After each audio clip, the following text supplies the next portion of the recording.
Mike McCool here. I'm in the Royal Examiner studio, and with me today is Gene Kilby. We've been speaking this last few days with the Kilby family. We've talked to your sister, yes, and your brother, and I think they're going down by age. We started with the oldest one first, and we ended up with the youngest one. So that's correct. This is Gene Kilby. Gene spoke at the rally that we had the other day, and you had a very moving and powerful message there, and it did come across quite well, Gene. What's your take on the march that we had? And I don't know, are we calling it? We've called it all different names. We called it a protest. We called it a rally. We called it everything but a hoedown. You know, yeah. I think, but it kind of morphed into a lot of things. And so, what was your take when you've gone through a lot in the last 68? I did learn you're 68 years old. That's right. I'm 68 years old. As far as the protest, I guess I could call it the protest, and the speeches. I guess the first thing that was really surprising to me, the number of people that were there, and the different ethnic backgrounds, ethnic groups. Mm-hmm. You know, that was really a big surprise to me. And it made me feel great. You know, I got energized.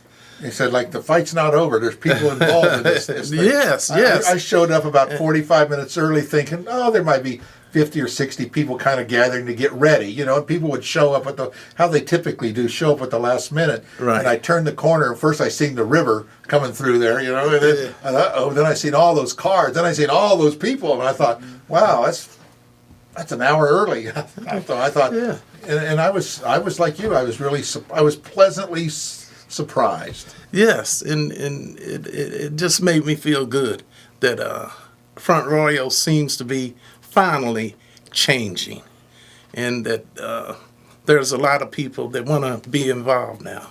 Right. Back in the day when my father was doing things like this, it was only a faithful few, and it was a few Caucasians that was with us, but very few. And there was very few African Americans too. You know, it's like just let somebody else fight our fight. Right. I don't want to take, what they say is the person at the front gets shot with all the arrows, you know. That's correct. And it was like, it's not bad enough yet. Why are you trying to fight for something? I'm doing okay, so I'm okay. Right. That's right. We don't care if our children have the latest textbooks, or if you have to have multiple classes in one room, you know. But as this journey continues, it has gotten better, at least from the educational standpoint. The opportunities are there for African Americans that wasn't there in 1956. The biggest thing now is we have to take advantage of everything, and we have to make sure that it's equally distributed so that people can take advantage of it. The community in Front Royal, I don't see any growth that much as far as the African American community is. You still have the Hill Street. They haven't moved on up. I mean, you know what I mean? It's like they've stayed in the same place where they've been. Is that what you're? Right. You have a few little new houses there, but for the most part, is pretty much still the same. Mm-hmm. The business district, as far as the Osage Street, the Pine Street, and the other little, I can't remember the name of that other street that connects the two together. There are no businesses there anymore. One time there was African American barbershops, pool room. The right side of the street had all types of little restaurants, but none of that exists anymore. So, is there progress? or we don't want to see those types of business survive in Front Royal anymore. Well, maybe we can also maybe look at it as those businesses integrated into the community. I mean, let's think of positive thing. This is all about positive now. Yeah. But the truth is, they were probably driven out, but we're hoping that things were integrated now. Of course, I know Main Street's got a Vietnamese woman cutting hair. I mean, talk about a minority in Front Royal. We got a population of 2, so it's a strange world that we live in, and I hope, like we talked with your brother and your sister, I think they are looking at the things in a positive light, and that the Lord's leading into a better world. So, how about your family and your children? Well, I have 3 children. My 2 daughters, they live in Atlanta. Okay. You know, They go to school here in Warren County? No, they went to school in Atlanta. Okay. I have my youngest child. I have a son. He went to school in Prince George's County in Maryland. My 2 daughters, they knew what they wanted to do right off the bat. My oldest daughter went to Agnes Scott in Atlanta. She has a degree from there.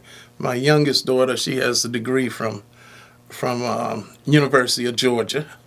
And my son, he went to Ferrum. Then he came back home. I think he liked his dad so much he had to come back home. You're sticking to that story, aren't you? So it sounds like that the Kilby family has taken this education road and has rode it to benefit them. I mean, they've embraced education. Your sister and your brother and you and all your family and their children, and they've stressed education. I think that your yes. father was really knew that that's what you needed. Yes, that was what he said that we needed, and he said you better go to school, boy. So that's what we did. Yeah. We didn't have a choice, but to get an education. And you did that to your children. Yes, Most of them. But it's like when your kid turns about 30 years old, they realize how smart dad was. But it takes till they're about 30. Right. 16, not too smart. 30, you're pretty smart. To tell the truth, I think the girls are a lot easier than the boys. The boys, once they start dating girls, all they do is think about girls. Right. Once they start dating girls, then they're in trouble. Well, that's why we need education and learn things. I mean, yeah. But so, what do you think going forward with this group, Front Royal Unites? Are they on the right path? What do you think? I think that they're on the right path. I think that as long as we can stay focused on the prize, as you might say. Right. That's hard sometimes to do on things because we get a little taste of success, and then next thing you know, we're spread out too far and take our eye off the prize. Yeah, I think what happened in the past, because for a long time, marching for justice is it had taken a hiatus, as I might call it, and sometimes hijacked. Right, hijacked. Tricked, hoodwinked, as Malcolm said, bamboozled, So as long as the group can stay focused on what their goals are, then I think definitely it will be excellent. Well, I was pleasantly surprised. We had several young people that spoke. Stevie Hubbard's daughter, I can't remember her name now. What was that? Cammy. Cammy, right? Cammy it is. Yeah. And Justin Thorne is sitting over here on the side watching the interview here. And both of them they're young, and Cammy especially young. She was what 13 or so. Yes. She's very articulate. She had a message. Yes. She was very focused. and she believed what she was saying, and I think that's really the most important thing. You have to believe it in order to sell it. I mean, Right. you have to do that. And Justin as well with your speech, you knew they were from the heart.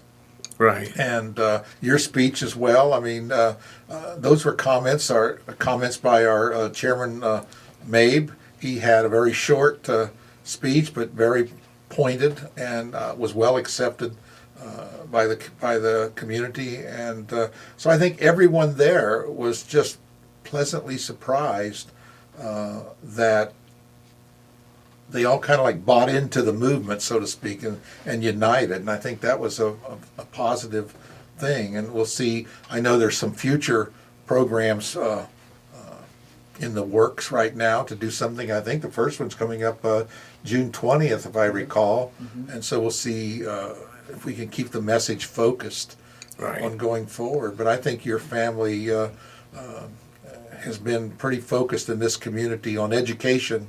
All your lives. I think it's kind of like your brother said. Everybody thinks I'm my father. You know, he's right on it. But you know what? There's a lot of worse things you could be thought of than thinking about your father, and I'm sure you're the same way. That's a good thing, I think. Right, and I'm still thinking about him from the standpoint that there should be a school named after him here in Front Royal. When we were trying to get a school named after him. Many people in Front Royal, even though this was maybe about 10 years ago when the middle school when the middle school was being built, they said Front Royal wasn't ready for that. You know, and I'm saying, well, when are you going to get ready for it? You know, well, our country wasn't ready for a black president, but we got one. That's right. That's right. So sometimes, things are thrust on you when you're not ready. That's sometimes the best time to get it. You know? Right, and not only that, is as far as for the black community, it would be an excellent thing to do, and then people can understand the history and the struggle that we're talking about today.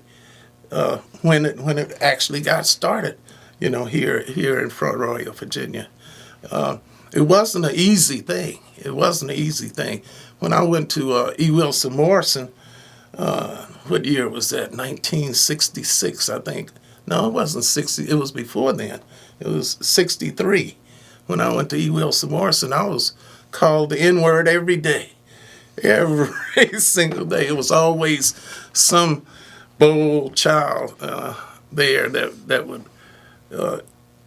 call you the N-word, and plus they heard that from their daddy. Oh yeah, I know that's where they heard it from. Comes, yeah. So I had to be quiet, and because it was only 3 African American children there in E. Wilson Morrison at the time. So I said, "You wait till I get bigger." So I just got bigger and stronger, bigger and stronger. And I said, well, I'll get you back on the football field. There you go. So when I got to 8th grade and I started playing football, everything changed. See, there's one thing about organized sports, there's no racism in the locker room.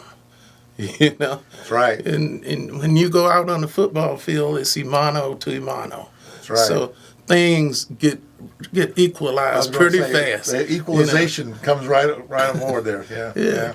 So and it's all even at that. There are certain struggles that we had to go through, not just from Caucasians, but also from African Americans. Because my father was in the movement, Right. Stirring up trouble. Right, stirring up trouble. People didn't like that, Some people said, "You're gonna get us killed." Well, they didn't buy into the vision that your father had. They didn't see the prize. They took their eyes off the prize. They were just focused on just getting by through today. Right. And it takes visionaries in any venture to be able to see the prize and go for it at all costs. And I can remember back in the 60s when President Kennedy said, we're going to the moon in 10 years and we're going to come back safely.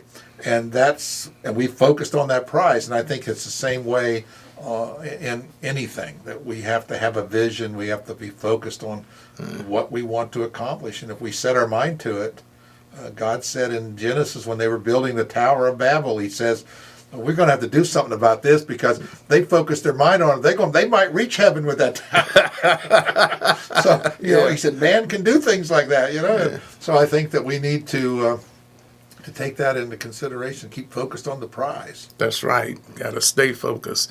And that's what's so nice about Front Royal Unites. It appears that we have young people with the energy. We have lots of people.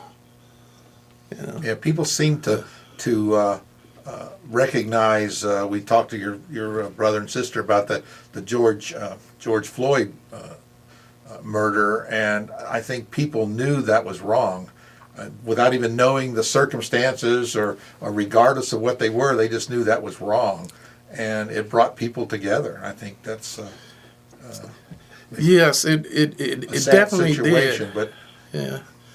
I don't think people seen race. I think they just see this is wrong. I can buy into this. It's Right, wrong. right. And it really makes me feel good that there's a moral fiber building out there, and that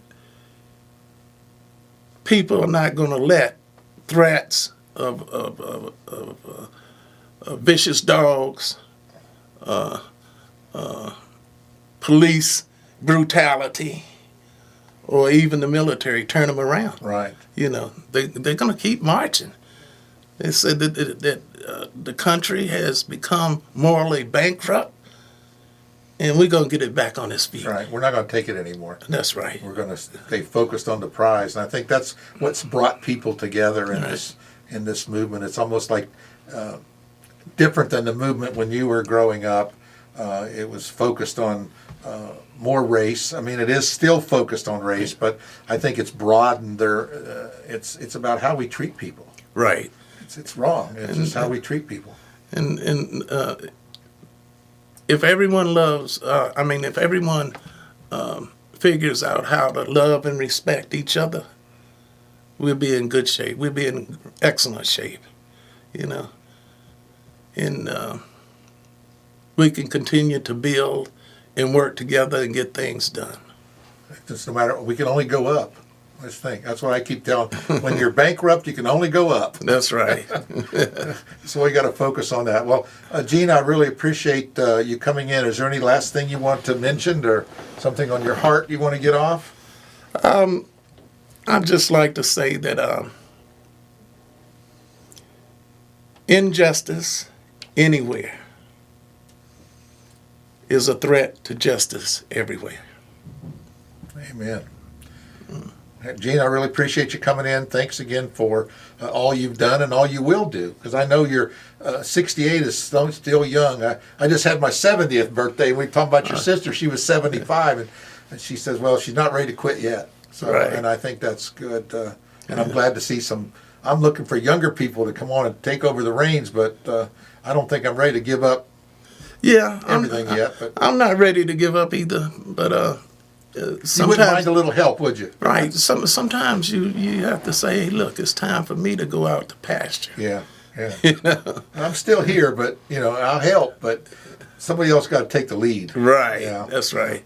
Again, That's I really right. appreciate you coming in and all the things that your family has done for this community. Again, thanks again so much. Okay. Thank you. Thank you. Give me another one.